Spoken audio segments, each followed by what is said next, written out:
This prep video is made to be used in addition with the original 2-stroke Stella prep video. It is to demonstrate the differences of the 4-stroke to the 2-stroke. First thing you want to do is check the oil level on your Stella. Pull out the dipstick, clean it off, insert it as shown, pull it back out and make sure the oil is in between the high and low mark on the dipstick. Do not thread it in all the way when you do this.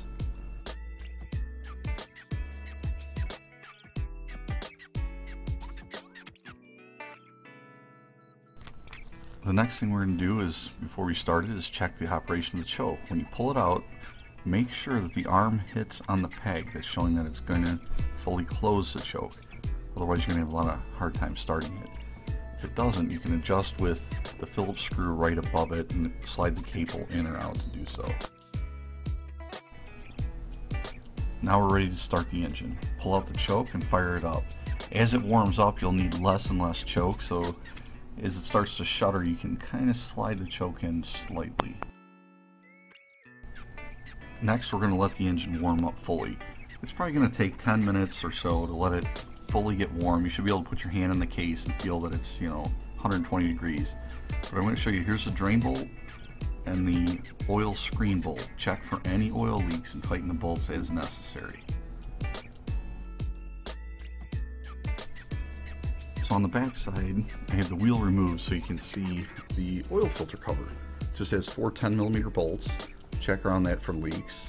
If you ever need to change the oil filter, it's right there. Just remove the wheel, take the bolts out, pull the cover out. We'll get to that here in just a little bit. So up above that, we have the air filter assembly. It has 4 screws, and to pull the filter assembly out from the air box, you usually need to remove the lower shock bolt, swing the motor up, and then it'll clear the battery mount. You'll be able to pull it straight out.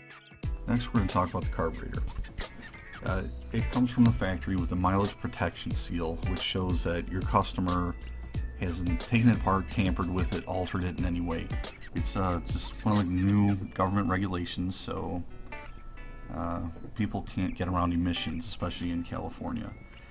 There's a hole in the cover, and in the center of that is a screw to raise the idle speed or lower the idle speed. If you look through the little hole, you can just kind of see it in there over to the left. And clockwise for faster, counterclockwise to slow it down. If you're having problems with the carburetor as far as not idling, all you got to do is, without having to break the seal, is take the manifold bolts out, just 2 10mm bolts. There's a rubber gasket that can get lost and fall down on the cowling, so you kind of got to look for that. And the other thing is a hose clamp at the front, which just loosen it up and pull the whole assembly out from the air bellows.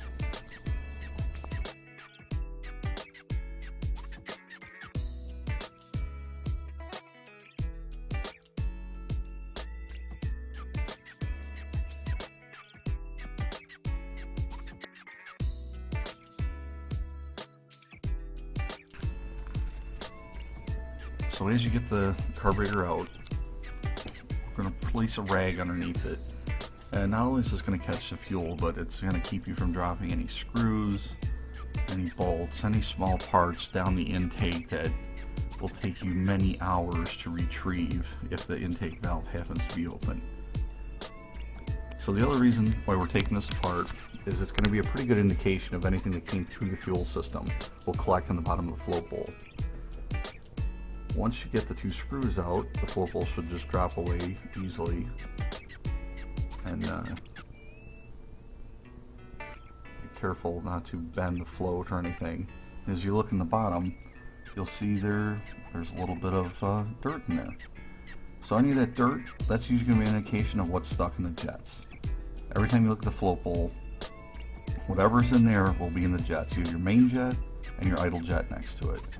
What we're going to do is take them out and clean them. You usually don't have to have too much torque to get these things out. They should come, they usually be like a crack noise as they come out.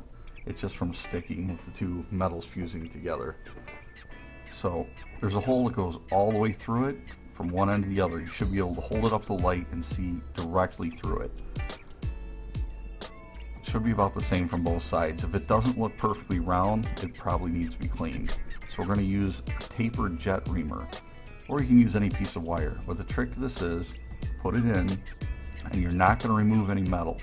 You're just going to slide it in until it touches, and then slightly turn it to remove any debris that's in there.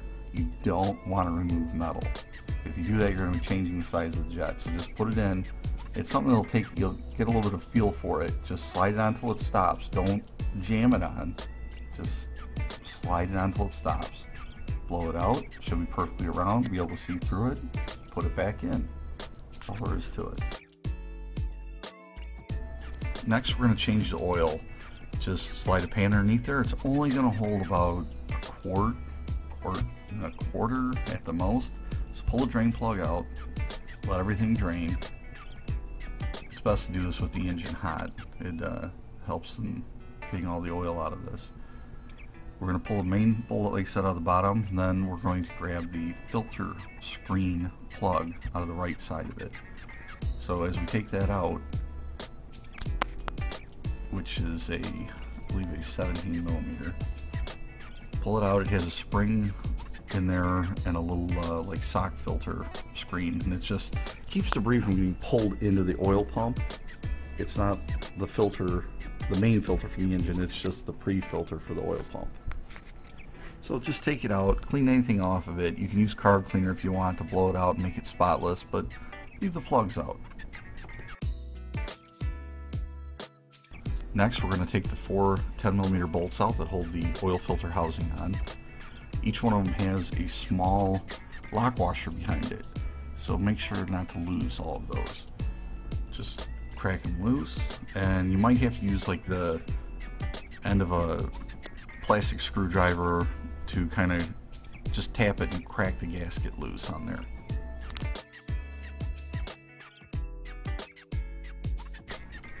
Once you get the filter housing broken loose,